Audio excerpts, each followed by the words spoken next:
Today we're going to be talking about discovering favor or grace in our home. We can talk about grace in the church and in this kind of a setting. We go, okay, yeah, God's gracious, and yeah, okay, so where we're going to eat lunch, and just kind of move on. But I think that it wants to pursue us. Grace is not this little thing that you kind of put in your pocket or in a little box and, okay, be good, Grace, you stay over there while I live my life. We're going to read a story today, and we're going to discover that actually grace will pursue us. This is the story of Zacchaeus. It's found in Luke chapter 19. This is one of those great Sunday school stories that color pictures. And actually, I put a little cartoon on your handout today, so if you get bored with what I'm saying, feel welcome to pull out a pencil and color. The story of Zacchaeus is such a wonderful story. Let's read the story here. Luke chapter 19, verse 1. Listen to it. Jesus entered Jericho, and he made his way through town. There was a man there named Zacchaeus. Everybody say Zacchaeus. Learn the name. It's kind of a difficult spelling, but that's his name. Zacchaeus. He was the chief tax collector in the region, and he had become very rich. He tried to get a good look at Jesus, but he was too short to see over the crowd. Isn't this great? I just love that. How many feel like you're short today? You're a short guy. Yeah, I'm kind of short too. There's a great little Sunday school song, Zacchaeus was a wee little man, and a wee little man was he. He climbed up in the sycamore tree, the Lord he wanted to see. Yeah, I won't sing it today because that would be really painful. He was too short to see over the crowd, so he ran ahead and he climbed a sycamore fig tree beside the road, for Jesus was going to pass that way.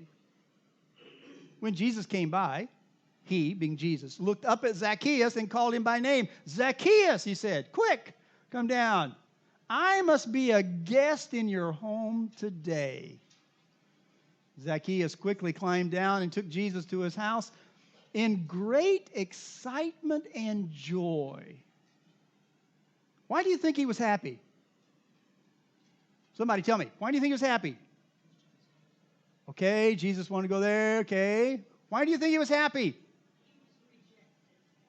He was rejected by others, and here this really important guy coming through town said, hey, you, Zacchaeus. I wonder how he knew his name. Maybe he had to pay taxes.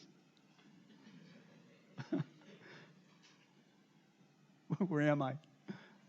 Zacchaeus quickly climbed down and took Jesus to his house in great excitement and joy, but the people were displeased.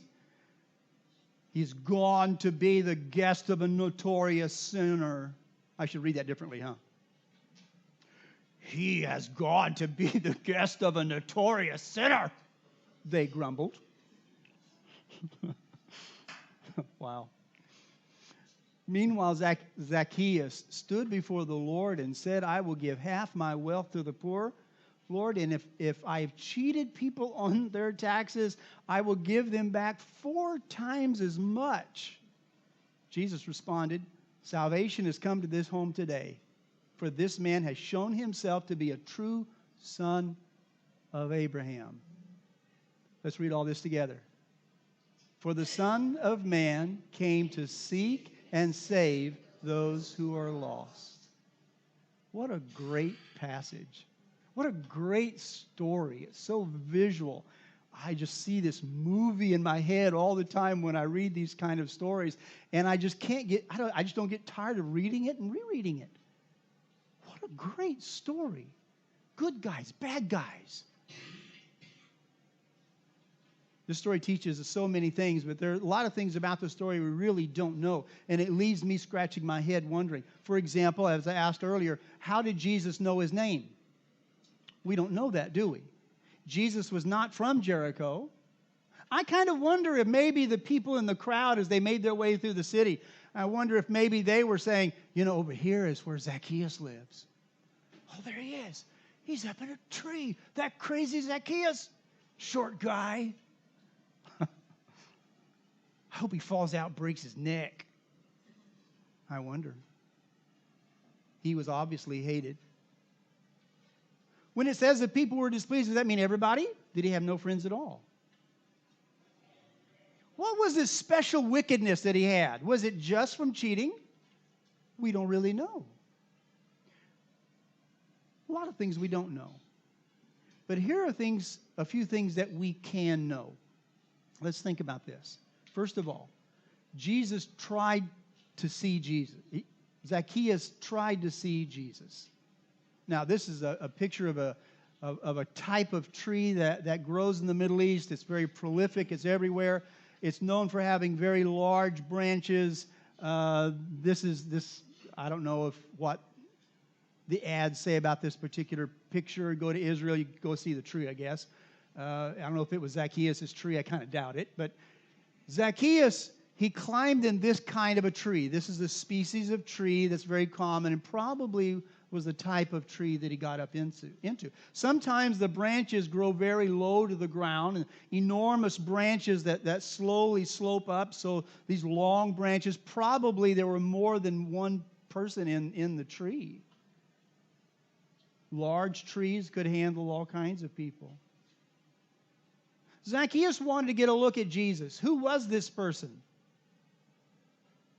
One of my email accounts I have at the end of it, my signature line says, "Nothing happens until something happens." Now, I know as simple as that sounds, is also kind of profound. You want to do something? You want to see something change? Probably you need to do something. Nothing happens until something happens. Even if what you try is maybe an error, to begin moving towards something allows you to begin seeing new things and learning new things and trying new things and determining, is this going to work or is that going to work? This man heard about Jesus and wanted to see him. Now, I don't know that he was wanting to give away half of his money that he's about to do, but he was thinking, who is this person? At this juncture in the ministry of Jesus, he is already well known for miracles and feeding thousands of people and healing people and blind eyes. Suddenly people were seeing, I think I'd probably want to see somebody like that too. It doesn't matter what my religious persuasion would be. I would want to see somebody like that. Hey, we all like a magic show, don't we? And we know it's just tomfoolery, but we still want to go see. Now, tomfoolery, that's a good word for you. Tomfoolery is not in my notes. Plenty of people wanted to look at Jesus. This was a crowd that was surrounded, that surrounded him, and the crowd was so big that Zacchaeus was completely frustrated with not being able to get a decent look at him. It's not a real issue unless you're really short, and Zacchaeus was very short. Luke chapter 23, verse 8. Listen to this. Even Herod, as Jesus was on trial, right at the end of his earthly life here, the Bible says that Herod was very glad to see him because he had wanted to see him for a very long time. Now, I don't think Herod was short, but I kind of wonder, why didn't Herod just say, bring him in, I want to see this guy? Kind of wonder. He didn't have any problems taking care of John the Baptist. So why didn't he pull in this one? He didn't for some reason. But he was very glad to see him. I want you to know that when we want to figure out something, you probably are not going to be able to learn something until you do something about it. You want to learn something? Go buy a newspaper. Open up a web browser. You want to find out something, you can, unless you're too short. And then you have to do something about it. So now here's Zacchaeus, a short guy, probably terribly ridiculed. And he allowed nothing to get in the way of seeing Jesus. Why can't we see him today? What do you think? Why can't we see him today? There's a book that was written, and I've not read the book, but I've read excerpts, and I've read some reviews by it. It's titled, Love Jesus, hate the church.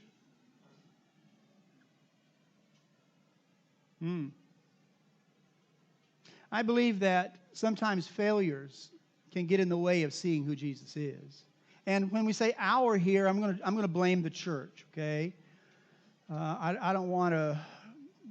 Actually, books like that, I don't know if they actually achieve the end that the author is intending. He talks about how negative things are and people get hurt in the church. Well, it's true. I get hurt at the marketplace, too. I get hurt in taxis, too. I get hurt in elevators because people are rude. It doesn't mean I don't ride elevators, and it doesn't mean that the store is a bad place. It just means that there are rude people in life. So I don't know if it achieves the end that the guy intends. But it's really not just our failures. I think it's sometimes the system. We want to really understand who this Jesus is. I do. But I have to admit that sometimes even in a service like this, and why do we call it a service? I'm not sure why we even do that. This gathering, if you will, we got music. Music is great.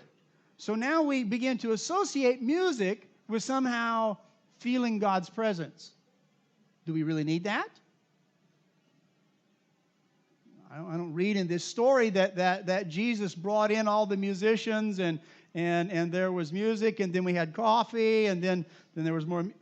I don't read that. But we associate it. And sometimes we try to figure out, okay, so what is this Jesus? And we associate it with the emotion that comes from a music time like this. Is it about emotion? Is it about noise? Is it about silence? I want to figure out who this Jesus is. I want to figure it out. And the things that are projected sometimes get in the way of really finding Him. I want to know who He is. I want to know what He thinks. I want to discover really what this book is all about. Why did He do this? Who was this Zacchaeus guy? Why did He pick him? I don't know the answers to that. I do know this. He did that. He didn't go to the religious guy's house. Made a lot of people mad when He didn't. He chose that guy. Sometimes it doesn't happen like we want it to. Sometimes there's plenty of noise, and life's noise gets in the way. We really can't see Him. The busyness of what we're doing, difficulties, challenges that we face, too much money. Anybody have that problem in the room? Probably not. Not enough money. How about that one? Yeah, everybody on that one. Life can get crazy. Distractions, finances, school, girls. Who can figure that out? Okay, lady. Guys. Okay, we're hard to figure out too. Okay. I don't want to make anybody mad in the room. Sometimes life's noise gets in the way because it just gets distracted. And there's a wonderful thing in this story where Jesus is going through this city and there's all this racket and the dust and people are excited. And it's not like He went through the city all the time and His fame was rising. But Zacchaeus probably had a whole stack of tax bills that he needed to collect. And here all of his office staff ran out and hey, we got to get this done. Well, we're going to go see Jesus. He doesn't ever come through here. So Zacchaeus thought, I'll go see too. There's a time where we just need to set everything aside. Just stop everything. Now, if you got kids, kind of hard to do. I know. Been there. My kids are growing.